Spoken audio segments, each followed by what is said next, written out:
Salut et bienvenue pour le film au pif.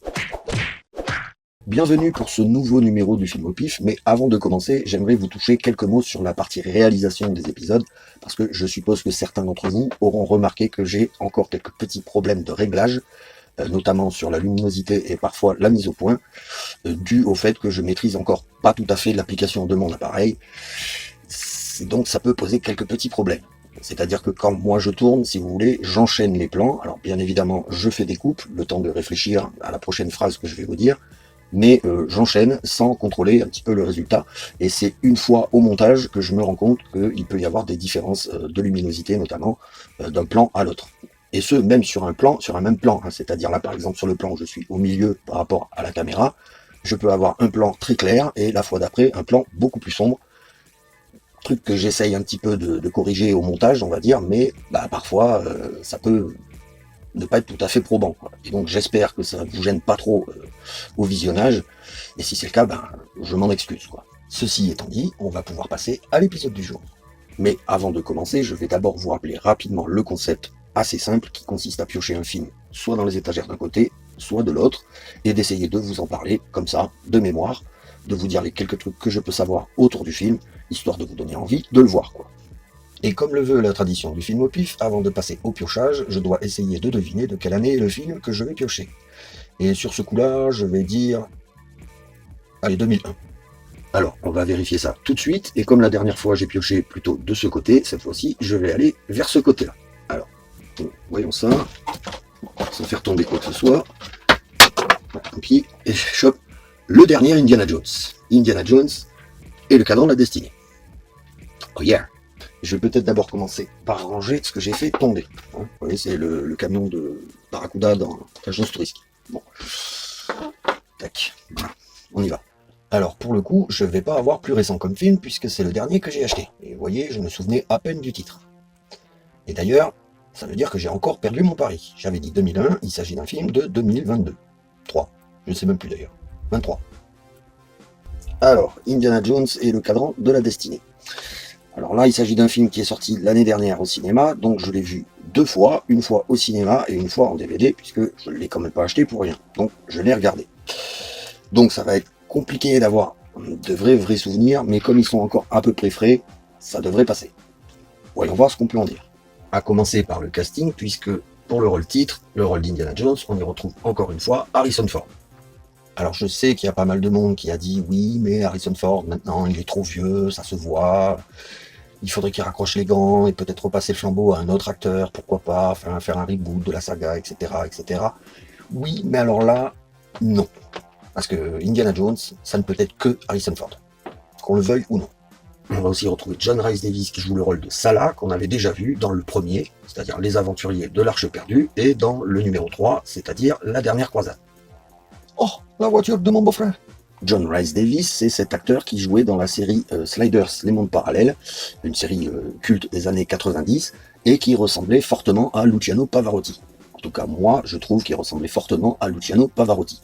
Et pour ceux qui ne savent pas qui était Luciano Pavarotti, c'était juste certainement le plus grand cantateur d'opéra de ces dernières années, voire certainement le plus célèbre, et qui nous a malheureusement quittés il y a une bonne quinzaine d'années. Mais pour en revenir à John Rhys Davies, je pense que vous savez tous que c'est lui qui interprète le rôle de Gimli dans Le Seigneur des Anneaux. Et oui, parce que ça a beau être un acteur qui fait à peu près 1m90, on lui a fait jouer un nain. Et ça passe très bien, grâce à la magie du cinéma. D'ailleurs, c'est aussi lui qui double Silverbarb. Vous savez, Lent, l'arbre qui parle. C'est lui qui fait sa voix. Voilà. Ensuite, dans les acteurs qu'on connaît, on va avoir Mads Mikkelsen qui va jouer le méchant. Comme d'hab, j'ai envie de dire. Oui, parce que Mads Mikkelsen, il est quand même assez coutumier du fait, sûrement dû à son faciès, qui inspire un petit peu la vilainie, on va dire, parce qu'il a joué pas mal de méchants dans pas mal de films. Et notamment, on se souvient de lui dans Casino Royale, pour ce personnage du chiffre qu'il a incarné à la perfection. Alors, il n'a pas fait que ça non plus, puisqu'il a aussi joué des gentils, et notamment on se souvient de lui dans Rogue One. Et puis on avait pu le voir aussi dans le remake du Choc des Titans, où il jouait pas un personnage particulièrement sympathique, mais c'était pas un méchant. Mais c'est vrai que c'est un acteur qui a ce qu'on appelle une gueule. Et notamment une gueule de méchant. Il y en a quelques-uns comme ça dans l'histoire du cinéma, comme Brian James ou encore Mark Strong. Et puis on va avoir Antonio Banderas qui pour moi joue un trop petit rôle parce que bah merde quand même c'est Antonio Banderas quoi. Pour moi c'est une vraie star. On l'a découvert avec Desperado, puis ensuite il a joué avec Stallone dans Assassin. Un peu plus tard ça a été le nouveau visage de Zorro avec le masque de Zorro suivi de la légende de Zorro. Et puis il a quand même joué avec beaucoup de grosses stars dans des gros films comme par exemple Philadelphia ou encore Entretien avec un vampire. Pour ne citer que ça quoi. Donc clairement, pour moi, quand t'as Antonio Banderas au casting d'un film, bah tu t'arranges à lui donner un rôle qui dure un peu plus de 10 minutes, quoi. D'autant que le type a quand même suffisamment de charisme pour lui-même incarner un personnage à la Indiana Jones, donc je pense qu'il y avait moyen de lui créer un perso un peu plus aventurier, qui pouvait épauler Indiana Jones, au moins pendant 3/4 d'heure, 1 heure de son périple. Mais là, non. Bon, on est quand même content de le retrouver. Et on va aussi retrouver Thomas Kretschmann, je ne sais pas si je le dis bien, qui est un acteur allemand, ancien top modèle même, je crois, qu'on avait pu voir dans le King Kong de 2005, celui de Peter Jackson, qui était absolument génial, où il jouait le capitaine du bateau, le Venture. On avait aussi pu le voir, je crois, dans Resident Evil Apocalypse, où il jouait le méchant. Et c'est un acteur qui, lui aussi, a un bon visage de méchant, et on le retrouve souvent dans des rôles de méchant aussi. Et là, il déroge pas à la règle, puisqu'il joue un Zen. Donc voilà pour les visages connus du casting de Indiana Jones et le cadran de la destinée, que l'on va compléter par le personnage féminin du film, qui s'appelle Elena, je crois, dans le film, interprétée par Phoebe Waller-Bridge, qui est une actrice que j'avais jamais vue nulle part, et très honnêtement que je suis pas sûr d'avoir envie de revoir beaucoup. Parce que là, comme ça, au premier abord, elle me fait un peu le même effet que Tilda Swinton, que je peux pas encadrer. Désolé, il y a des acteurs comme ça passe pas, et moi, Tilda Swinton, ça passe pas. Et là, Phoebe Waller-Bridge, c'est un peu parti pour être pareil. En tout cas, en ce qui me concerne. Bon, à la réal, je vais rien vous apprendre en vous disant qu'on n'a plus Steven Spielberg, qui ne souhaitait pas remettre le couvert après l'échec du 4e opus, qui pourtant était réalisé par le maître. 4e opus que j'aimerais bien d'ailleurs un tout petit peu réhabiliter, puisque si tu retires le personnage de Shia LaBeouf, qui, il faut bien le dire, est assez insupportable, mais bon, ça c'est dans tous ces films, on l'a vu avec Transformers, parce que bon, Transformers, si tu retires les Witwicky, et en particulier le personnage de Sam Witwicky, eh ben t'as un bon film. Et ben là c'est un petit peu la même chose. Si on retire les passages avec Shia LaBeouf, où on nous le vend comme un héros, notamment quand il joue du fleuret sur les bagnoles en pleine jungle, avec le personnage de Cate Blanchett, ou encore celui où il se prend pour Tarzan parmi les petits singes, bon, bah, le film est pas si mauvais que ça. Il y a quand même de l'aventure, de l'action, de la bonne musique, Indiana Jones, des beaux décors. Pour moi, c'était pas si mauvais que ça.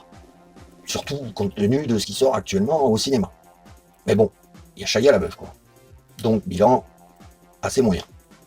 Mais revenons à la réal de ce 5e opus, puisque là, on n'a plus Steven Spielberg, on a donc James Mangold, qui va avoir la lourde tâche de reprendre le flambeau du maître absolu du cinéma. Et là, le problème qui va se poser à lui, c'est qu'il ne va pas pouvoir faire absolument tout ce qu'il veut, puisque quand même, Spielberg est passé avant lui sur 4 opus, et il a un petit peu posé les règles. Donc, bah, il va falloir essayer de les respecter au maximum. Bon, moi je trouve que ça passe, très honnêtement. Il n'y a rien de choquant dans la réalisation de Mangold, mais ça manque peut-être un petit peu de la patte de Spielberg, quoi. On ne sait pas trop comment la définir, mais Spielberg, c'est Spielberg. Il sait créer une ambiance. Et là, Mangold, ça fait peut-être un petit peu plus artificiel, quoi. James Mangold, qui est quand même un assez bon réalisateur, puisqu'on lui doit des films comme Copland, comme Logan ou encore Le Mans 66, donc ils ont quand même de relativement assez bons films, mais c'est quand même pas Spielberg. Quant à la musique, alors là, on va par contre retrouver le maître absolu des musiques de films, en la personne de John Williams. Alors, John Williams, on le présente plus, c'est celui qui a fait quasiment toutes les bandes originales des films de Steven Spielberg, donc Jurassic Park, c'est lui, Les Dents de la Mer, c'est lui, Indiana Jones, bien évidemment, E.T., mais pas que, puisqu'il a aussi fait la musique de Star Wars, il a fait Harry Potter, ou encore Maman j'ai raté l'avion, et encore plein d'autres. Donc, John Williams, on lui doit quand même beaucoup de thèmes cultes du cinéma, et c'est quand même la pointure des pointures parmi les mecs qui composent des musiques de films. Donc, on est quand même pas trop mal servi. Alors maintenant, je vais quand même essayer de vous toucher quelques mots de l'histoire. Le film commence donc sur le schéma classique de tous les Indiana Jones, à savoir une scène d'intro qui va directement nous plonger dans le bain de l'action. Et là, on va retrouver notre personnage préféré d'Indiana Jones, directement aux prises avec les amis. Donc c'est une sorte de flashback dans lequel Indiana Jones a été rajeuni numériquement. Alors, Là-dessus, il y a quelques trucs à dire, bien évidemment, parce que le dating, c'est encore pas tout à fait au point. Et ben là, c'est un petit peu la même chose, même s'il y a carrément des plans où ça marche pas mal du tout. Il y en a d'autres où c'est vrai que ça pique un peu les yeux quand même encore. Mais c'est dans la bonne voie. Il faut espérer qu'à un moment donné, peut-être à la manière de George Lucas sur les Star Wars, ils reviendront en arrière pour perfectionner un petit peu plus ce truc-là, et qu'un jour on aura une vraie bonne copie, où on fera plus attention à ce truc-là, parce que ça peut un petit peu sortir de la scène quand même. Quoi qu'il en soit, on va retrouver notre Indy encore une fois à la recherche d'un artefact de nature mystique, voire même religieuse, et pas n'importe quel artefact, puisqu'il s'agit de la lance de Longinus, donc celle qui a percé le flanc du Christ, et que les Allemands ont réussi à se procurer. Il va donc devoir se faufiler parmi eux, histoire de récupérer l'artefact, pour évidemment le mettre dans un musée. Mais il va découvrir qu'en fait cet artefact, finalement c'était un faux, et donc qui a fait tout ça pour rien. Mais en fait, pas vraiment, parce que au hasard d'un wagon rempli d'Allemands, il va tomber sur un autre artefact qui cette fois-ci est bien réel, puisqu'il s'agit d'un morceau du cadran de la destinée. Donc nous, à ce point-là du film, on ne sait pas encore ce que c'est le cadran de la destinée. Mais on va finir par l'apprendre, bien sûr. Et donc, au terme d'une grosse scène d'action et de poursuite où il va courir et se bagarrer avec des Allemands sur le toit d'un train, il va finir par réussir à leur subtiliser ce morceau du cadran de la destinée avant de disparaître. Donc voilà pour la scène d'intro, et maintenant retour au présent du film. Présent du film qui se déroule en pleine période de la conquête spatiale des Américains, donc à la fin des années 60, et on retrouve un Indy très vieillissant, puisqu'à cette époque-là, il est même en train de prendre sa retraite de professeur.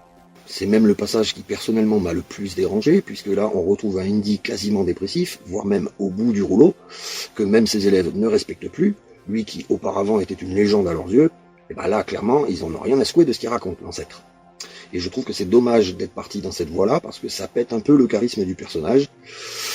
Alors bon, ça s'explique au cours du film par le fait que Indy ait perdu son fils à la guerre, a priori. Donc le personnage joué par Shia LaBeouf dans l'opus numéro 4, qui apparemment s'est engagé dans l'armée alors que son père ne voulait pas, et il y est resté. Sauf que, bon, comme c'est pas expliqué dès le début du film, on se demande un peu pourquoi il est comme ça. Et c'est un peu dommage. Surtout que Shia LaBeouf, on est à peu près tous d'accord pour dire que on est content qu'il soit plus là, quoi.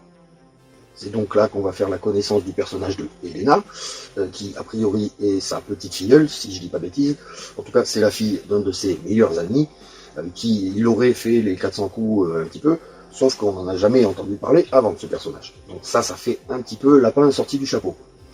Mais bon, j'imagine qu'il fallait un personnage qui ait, on va dire, des relations assez proches avec lui pour pouvoir créer des émotions. Et personnellement, je trouve pas que ce soit ce qui soit le plus réussi dans le scénario. Mais bon, on va faire avec, quoi. Personnage d'Elena qui va essayer de jouer sur la corde sensible pour se rapprocher d'Indy et essayer de lui faire dire où est-ce qu'il a caché le morceau du cadran de la destinée qu'il avait récupéré à son père quelques années auparavant, parce que ça commençait à le rendre un peu zinzin, quoi. Donc Indy l'avait récupéré et l'avait mis en lieu sûr. Elena cherche donc à savoir où est ce lieu sûr, et c'est là qu'on va se rendre compte qu'en fait, elle le veut pour se faire du pognon. Donc déjà, on part d'un mauvais pied avec ce personnage, parce que déjà d'entrée, c'est une traîtresse, quoi. Mais bien entendu, elle n'est pas la seule à le rechercher, ce morceau de cadran de la destinée, puisqu'il y a aussi Mads Mikkelsen qui est sur le dos. Et lui, son but ultime, c'est de récupérer tous les morceaux du cadran pour le reconstituer, et c'est là qu'on apprend qu'en fait, il s'agit d'une machine à voyager dans le temps, mise au point par Archimède lui-même. Donc lui, ce qu'il veut faire, c'est récupérer la machine, remonter dans le temps pour éliminer son Führer, puisque en fait, il estime que les Allemands ont perdu la guerre à cause de lui. Il veut donc l'éliminer pour prendre sa place et faire en sorte que l'histoire change. Et pour ça, il lui faut le cadran de la destinée. Et comme, grâce à la fourberie d'Elena, il a réussi à récupérer le premier morceau du cadran que possédait Indy, notre héros n'a pas d'autre choix que de se lancer à la poursuite des autres morceaux avant que les Allemands les récupèrent. Et on comprend tous pourquoi, bien entendu. Donc, à partir de là, vont s'en suivre toute une succession de scènes d'aventure et d'action, un petit peu sur le même schéma que les précédents opus. On va même retrouver, vous savez, quand ils voyagent en avion, le trajet là, qui se dessine sur le carte du monde. Donc tous ces éléments-là vont y être. On voyage, on en prend plein les yeux, il y a du mystère. Bon, à peu près tout y est, quoi. Ça peut même peut-être parfois paraître un petit peu forcé de vouloir absolument caler tous ces éléments dans le scénario, mais bon, on va pas se mentir, nous c'est ce qu'on demande à voir. Donc, c'est ce qu'ils ont essayé de faire en sorte de nous donner à voir. Et on va même avoir affaire à la toute première scène de plongée sous-marine dans un Indiana Jones. C'est pas si mal, bien que je la trouve un petit peu courte, personnellement. Je parle de la scène dans le film, bien entendu. Bon bah voilà, encore une fois, il faut savoir s'arrêter, parce que sinon je vais trop vous en dire, et je vais finir par vous dévoiler la quasi-totalité du film. Et le mieux, ça reste encore que vous le voyiez par vous-même, et que vous fassiez votre propre opinion sur ce film. Parce que bon, moi personnellement, j'ai pas été trop déçu par ce film, je trouve que c'est quand même un assez bon film. Encore une fois, surtout quand on voit ce qui sort actuellement au cinéma, ou même sur les plateformes de streaming, etc. Bon bah moi je trouve que ça fait quand même partie un petit peu du haut du panier. On va dire c'est pas ce qu'il y a de plus mauvais quoi. Sauf peut-être le personnage féminin qui moi personnellement m'a dérangé, mais c'est plus par rapport à l'actrice, comme je disais au début. Parce que bon c'est vrai que pour moi elle m'est assez antipathique. Même si ça se rattrape un petit peu en cours de film, j'ai quand même du mal à accrocher avec cette actrice. Et puis il y a ce que je disais aussi, le petit moment où on a un Indy un peu dépressif et c'est dommage. C'est dommage. On aurait voulu le retrouver comme il était dans les autres, quoi. C'est-à-dire avec sa verve et sa niaque, quoi. Là, il l'a plus au début. C'est dommage. Donc là, on en arrive au moment où je dois mettre une note au film. Et bon, bah là, il s'agit quand même d'un film encore assez frais, que j'ai peut-être pas eu trop le temps d'assimiler. Je dirais même qu'il faudrait que je me refasse toute la saga d'une traite, histoire de voir si ça m'arrive bien avec le reste, s'il fait pas trop tâche. Mais bon, on va lui laisser le bénéfice du doute. Donc, allez, je vais lui mettre un bon 14. Si, parce qu'il faut quand même pas déconner, ça reste un bon film d'action et d'aventure. Ça va, on est bien servi quand même. Allez, 15. Allez, 15, soyons fous. C'est un Indy, c'est mon héros préféré, il est hors de question que je lui mette une note basse, donc allez, 15. Assumé. Ouais, je suis comme ça, là. J'ai rien à branler. Bon bah voilà, hein, qu'est-ce que je pourrais rajouter de plus, sinon que bah je pense que là c'est quand même le champ du cygne pour Indiana Jones.